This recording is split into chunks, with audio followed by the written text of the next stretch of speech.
All right, yeah, we can start. Are you ready to start? Yeah, sure. Boy, this is an exciting class. That's good. So, I am Carrie Telefson, and I'm a lobbyist here in Olympia. I actually have a son who's a senior at Peninsula. His name is Sam Miller. You guys know him. He was supposed to be taking this class this year. It's really irritating me that he's not, but he decided he would come for this flight year. So anyway, I'm happy to be working with you guys, and we'll just be kind of working through this legislative session, and hopefully what we'll do is have you choose a bill to follow, and that will give you an opportunity to kind of watch it go through the process, and you can get it as involved as you like, or not. It depends on your, what your teacher has for your classroom experience and how much work you already have. So how would you like to handle it, Mr. Knutson? How would you like us to go about today's session? Well, I've gone over some of the bills that some of the pre-filed bills that you had picked. I was just showing them one. I got to remember the number of it. I was just showing them one that was about the Electoral College and the Electoral College vote in the state of Washington. Yeah, it was filed by Matt Shea, Jesse Young, somebody. Republicans.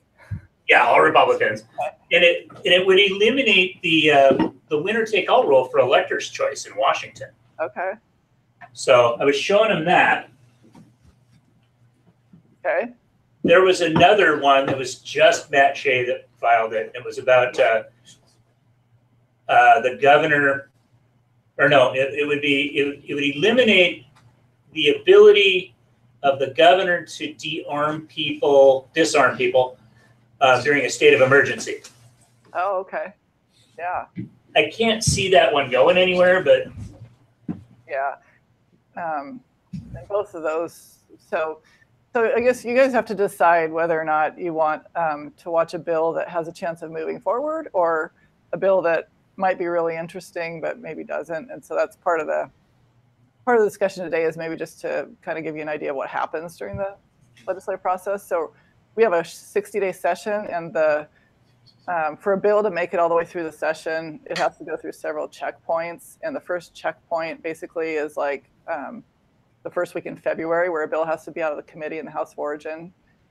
So when you look at a bill that has, for instance, just Representative Matt Shea as the sponsor, he's a really conservative Republican from Eastern Washington. And so it's highly unlikely, since we now have Democrats controlling both the House and the Senate, it's pretty unlikely that his bill will move. So just something to keep in mind. We could keep an eye on it, or maybe you'd want to have a second bill, have a couple of bills that you're watching, one that might make it all the way through the process, or has a chance to, and then another one that might be interesting but might die. So one of the things I kind of look at is who's sponsoring the bills, and if there's both Democrats and Republicans on a bill, then you have a better shot that bill is going to stay alive, and you're going to have something to look at while we're interacting with the session. Does that kind of make sense? Yeah. Yeah. And you understand the first part of the process. Seems like we've talked about it before, at least when we did the Constitution. When a bill gets filed, I mean, in the state of Washington, it's called filed. When a bill is first filed, of course, it has to be read aloud, and then it gets referred to a committee. And that's the first process that's going right now. All of these bills that we're talking about have all been referred to committees, and they've all been referred today. So, yeah. So, but the process is going to be, if that bill actually gets read in the committee and acted upon, and if it does it get changed, and eventually is it going to be voted on, and then it has to be, they actually have to vote on whether it goes out to the floor, to the main, for all 48, 49 or 98 senators or representatives to look at it and vote on it, debate on it. And then, of course, it's going to go off to it goes off to the other house after that. So unless it's got, what if it's got a companion bill? Yeah, so that's a good question. So bills in our state can be filed in both chambers, in the Senate and the House, and that's, every state has a different process. So I was actually talking to a client yesterday who's new to Washington, and she was like, wow, I've never seen it happen like this. But that's, so if you have an issue that you want to get passed and you want to get passed, you're better off getting a sponsor in both the Senate and in the House, because it's really hard to pass a bill and for a bill to get all the way through the process. There are so many places where, even if there's no controversy, it's just really hard to get bills through. So if you file them in both chambers, then you have a chance, basically a better shot at one of them passing. Do you have a question? Or no, it was just a pen. Yeah. Oh, okay. So their companion bills are bills that that are exactly the same, but are filed in the opposite chamber. And so, but each bill has to go through both chambers. So if it starts as a Senate bill, it has to pass the Senate and then go over to the House and pass there. And then if it starts as a House bill, likewise, it has to go over to the Senate. We looked at the bill that that would give, it's free room and board for students that get the challenge scholarship. Yeah. Mm-hmm. And they have to be homeless. Right. Okay, that's the stipulation, that they have to be homeless. Yeah. Okay. I can bring that up. That bill, let's see. That bill actually it's a House bill. It has a Democratic prime sponsor and a Republican who's also signed on. So that's a bill that has the opportunity to go further. It's not a very long bill, actually. Yeah, it does require the student to be homeless. With a bill like this, it's going to have what's called a fiscal note, because it's going to somebody's going to have to pay for that. So if you're going to give somebody free room and board, that's going to have to be paid for by somebody, which means tax dollars, which means it's going to have a fiscal note. So this year, there's a few stressors on the state budget, and things with fiscal notes will be closely examined. It doesn't mean it won't happen. It's just something to be aware of. It would cost some money. So who do you mean by somebody? Who's the somebody? So probably it would be the taxpayers. So, so generally, if there's a bill that's going to cost money, it's not always the same. But this one, I think, would end up impacting what's called the general fund, and the general fund is higher education dollars come out of that fund. They could also try to pay for it by increasing student tuition elsewhere, so the students are going to be paying for this. It could be a combination of both, but it's pretty likely that there would be some tax dollars involved in this, which means that the bill has to go through one extra step as it's going through the process. It has to go through what's called a fiscal committee, and they're called Ways and Means in the Senate, and it's called Appropriations in the House.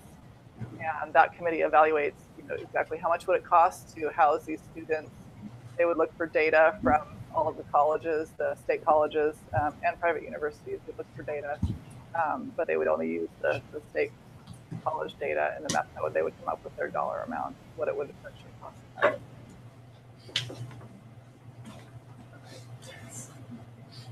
Other question? Out of the bills that you read, the ones that you showed us before this, which one do you think has the best chance of going anywhere?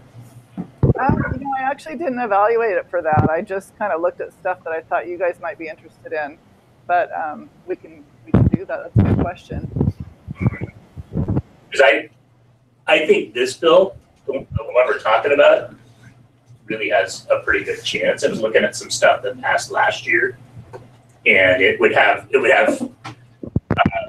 like Mark Malosha and a couple of Democrats. I mean, it was like you said, where they were pretty bipartisan.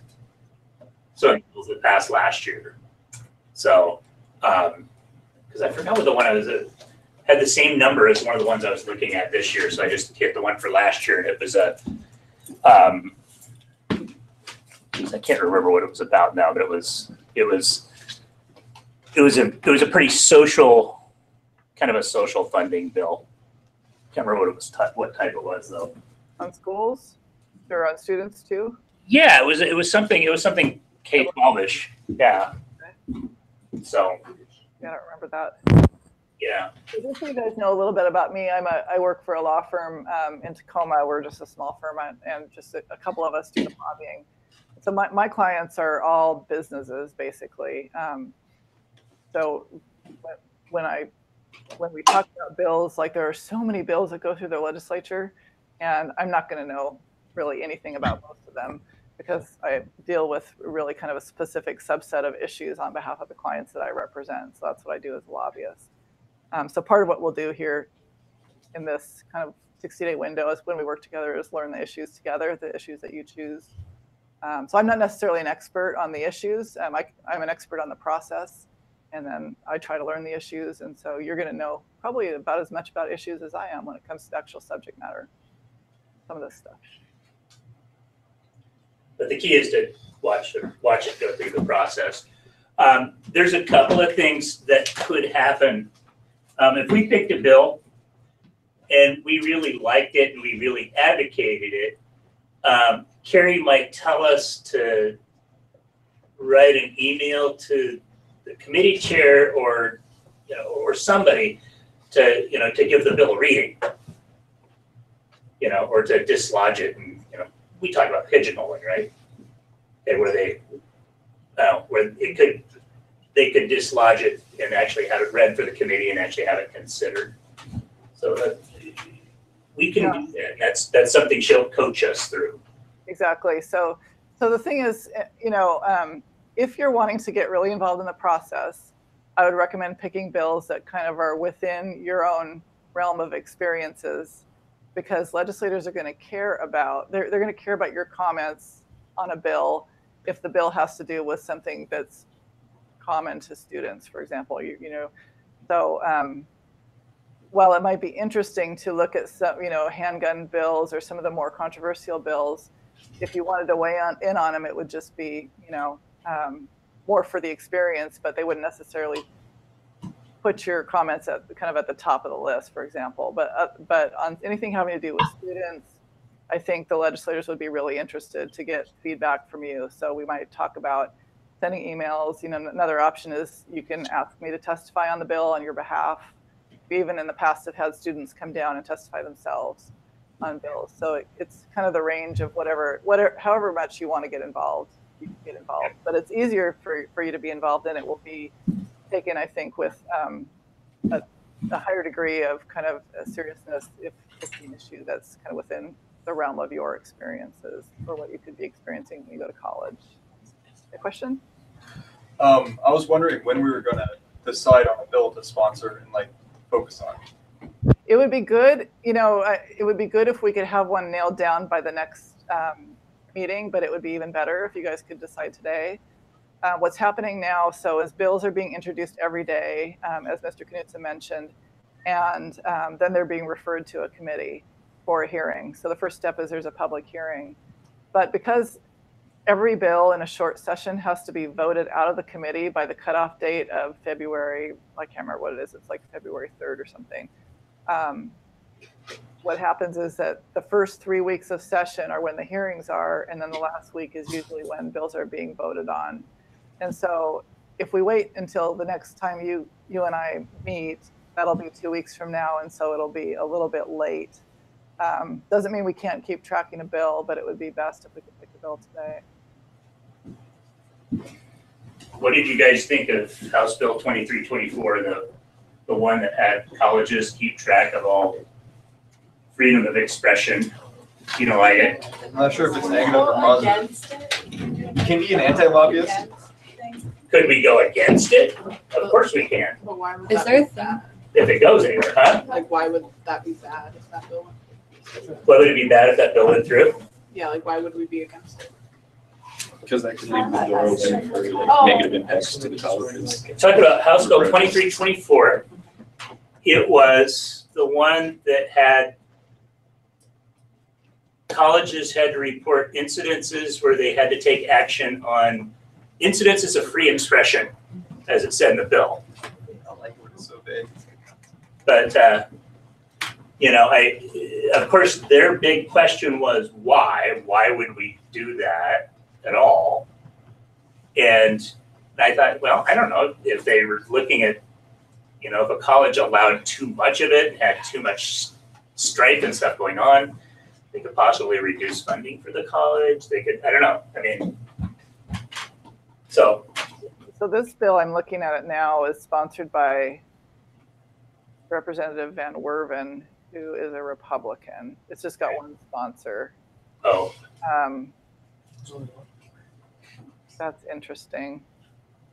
It doesn't seem like it's that partisan to me, but I guess maybe it is. It's just a report, basically. So I guess trying to figure out a way to gather information about the kinds of protests and whatnot that occur on campuses. okay. Are they required to state their political status on the bills? No, I just know from looking at their names. Oh, Yeah, I can tell just because I know the people, but if you were to look, you wouldn't be able to tell. But you can look it up on the legislature's website. It has kind of everything there. In terms of looking, you know, you can get a legislator's bio, look up their name, and it says the party. Yeah. And especially if you get like bipartisan ones. Right. Yeah. So what you're saying is we should probably like take a serious look at the list and nail down some. I think it would be good if we could do that, just because we'd have a better shot at, you know, weighing in if you choose to weigh in. Uh-huh. Because it's just a time. So what's happening is like tomorrow, the committee chairs usually meet, and then they'll be scheduling bills for next week for hearing. And then next Tuesday, they'll be doing the same for the third week. So there's just a really short time frame during these quick sessions. All right. I think we can do that. I agree. Yeah, I'll have to show you the list of 7,900 bills that have currently been filed. It's actually 7,900 legislative actions because it confirms government assigned visit or so. A lot of them aren't like pertinent to us. No, a lot of them are not pertinent to one person serving in a particular office. Or Does that happen a lot in election cycles? Like a lot of those bills are specific to certain people? No, that happens every session It does? because they have to have confirmation. Just like at the federal level, they have to have confirmation. A lot of actions that are actually just confirmations, you know, or acknowledgements that are out. You know, they need to look for a new person. There's about 7,000 bills. Yeah. What we have to do is we have to scroll through them. If something piques your interest, then you look at it. Really, what you need to do is look at the bill digest, not the whole bill. You know, and hopefully the bill digest will tell you enough about what's going on. So The one that interests me was the electoral college one. the electoral college one. Yeah, What's where the most interesting one? Do you remember what that bill number was, Tim? I can look it up. Another thing we could do is we could pick more than one if you want to follow, you know, just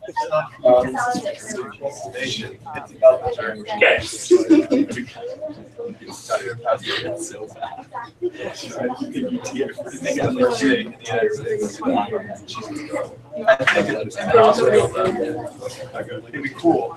Interesting. That's why we play the game. Also,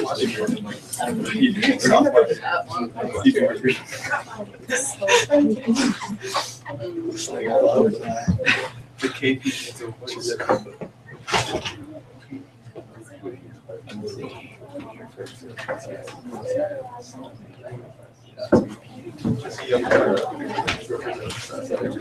Well, Mr. Knudsen's looking up the bill number. Do you guys have any questions about lobbying in general or how it works that I can answer for you?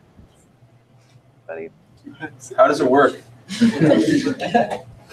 Well, so there's lots of different kinds of lobbyists, and there's thousands of them on campus here, and it takes absolutely no education to be a lobbyist. You have to just register with the Public Disclosure Commission. You can be a lobbyist right now if you want to be a lobbyist. I happen to have a law degree. I went to law school, and so and I worked as a staffer for the legislature and for a couple of state agencies. So that was my background. But not everybody. Not everybody is a lawyer. Actually, most people are not. And some lobbyists work for one entity, like say a nonprofit organization, or say a lobbyist on behalf of the Teachers Association, or say it's a business like Weyerhaeuser or Amazon. And then other lobbyists are on contract, and that's what I do. So I have several different clients that I represent, and I represent them year round, but I'm on contract. So I've got about 10 clients that I work with. And, So you represent those companies' interests when it comes to the bills?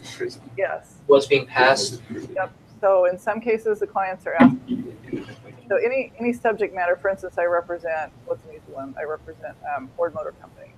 So if there was a bill introduced that that has to do with Ford Motor Company, maybe it's about electronic vehicles, maybe it's about autonomous vehicles, maybe it's about auto dealers and their relationship with manufacturers. So I'll look at those bills and then I'll ask the client for their input. And sometimes the client's going to say, maybe we could live with it, but we need amendments. We need changes to the bill. So I'll be involved in trying to get the bill amended. Maybe it's a situation where the client says, there's no way I can't live with this. This is just a bad idea. Then we try to kill bills, essentially, work to defeat them. And maybe the client says, yes, this is a fabulous idea. Let's support it. So my job is really to go around talking to people, talking to legislators. I try to know as much as I can about the subject matter so that I'm making sense, and get and solid on the actual facts. In Washington State, they care about the facts. It's a good thing. Other question? So what does that look like when you're trying to convince a legislator to support a bill? Well, so there's a couple opportunities to do that. Well, more than one, but legislators take meetings when they're not on the floor. So we schedule time to meet with them, and they're in 15-minute blocks, so it's really quick. We're having a conversation with the legislator, and usually what I do is bring in the clients, sometimes not. And usually I'll create what I call a one-pager. I'll create a summary document that has, here's the bill, here's what we're asking you to do, like please amend or defeat, and then a list of reasons why, because you have to get your point across really quickly. But part of also what we do, where it's an art and not a science, is it's just interacting with people. So my job during the whole year is to get to know these legislators personally, so that I understand how they like to learn, because every legislator is different. Some like a lot of details, some want no details, some just say who's for it, who's against it, and so they can get a sense of the politics of it. Others really care about the policy, and they're going to ask a lot of questions about policy, and so you have to be really prepared. So that's part of my job, is knowing which legislators like things which way, and so when I make my presentation, I adjust depending on who I'm talking to.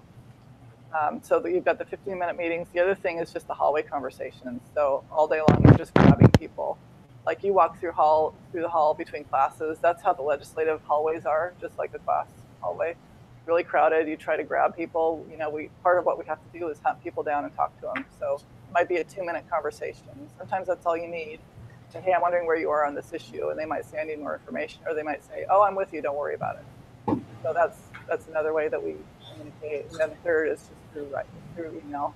So some legislators really like getting things in writing. So that's kind of the three general ways. And then there's a lot of stakeholder work too, where you want to find out who your allies are. So if I'm a Ford Motor Company, my allies are going to be the other car companies. So there's a lot of us that would work on those issues, for example, and we'll team together to strategize on how to approach an issue. Well, there's been a motion from the back of the room to follow the bill that would fund room and board for homeless kids. Okay. I don't know what the rest of the group feels about it. I would like to do I have that a question one. about that. I do. If you could clarify. Sure. It asks about funding, and where exactly, like, if that's coming from a general educational fund, would that take away from other educational like needs? So it's it's for colleges. So it's higher ed. This is the college-bound scholarship one, right? Correct. Yeah. So so that would come out of the general fund, and yeah, that's the ultimate challenge for the legislators in the end is figure out what they want to pay for and what they don't. And so they have every year they do a revenue forecast. They do it like 4 times a year every quarter to figure out how much tax dollars are coming into the state during that quarter, and so they know what they have to spend. But we have a biennial budget that's set. So every 2 years, our biennial budget now was set last year. And then during this year, what they're going to do is they're going to look at it and see if it's on track. And if it's not, they're going to update it. But they're also going to include any proposals that are new that would require new funding. Compare that to those revenue forecasts that are coming in to see if there's going to be enough funding, or if it's something that would require new taxes or higher fees. The higher fees would be included in new taxes. And that's where it gets tricky. So we're in an environment where people don't want new taxes generally, whether they're Republicans or Democrats. The general feeling, unless you live in Seattle, is that people don't want new taxes. So long answer to your question is, yes, this could potentially affect the funding for other programs. If somebody felt that this funding was more important than other programs, they could cut other programs to do it. But there's also, a chance that there's enough revenue coming in to cover it. So it's something that will be determined later in the session as they get into the budget discussion.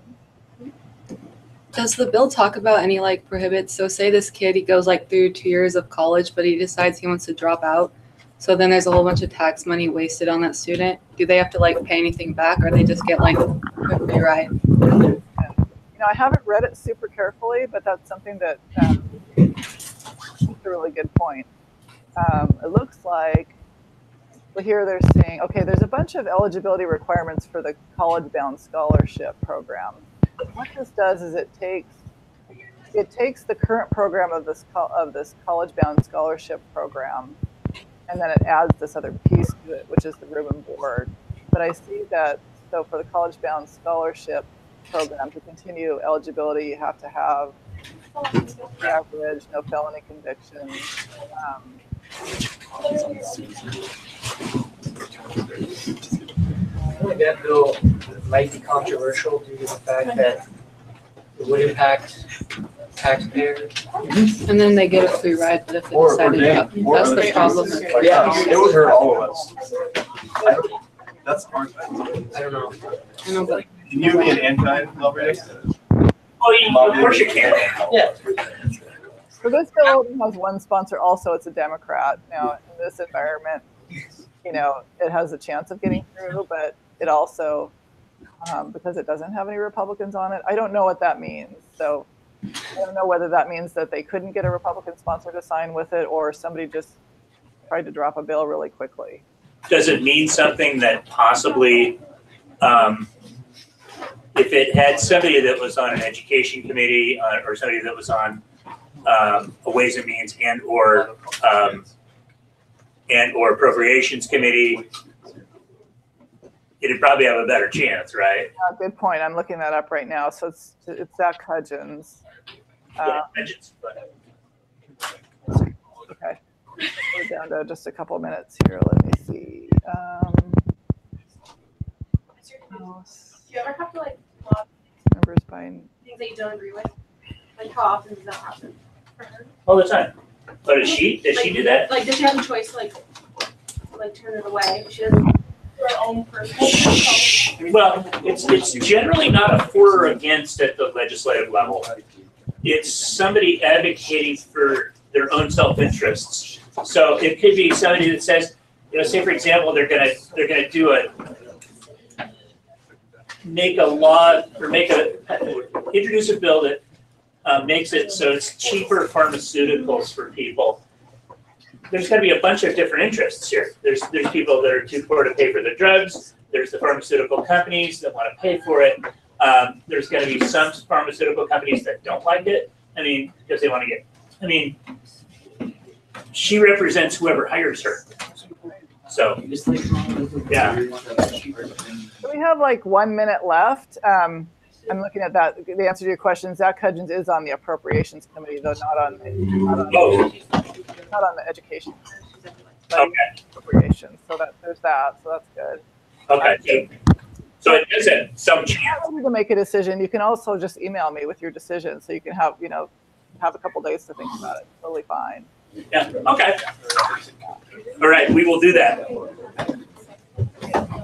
I'll just say goodbye then. See you guys in 2 weeks. All right. See you in 2 weeks. Thank you.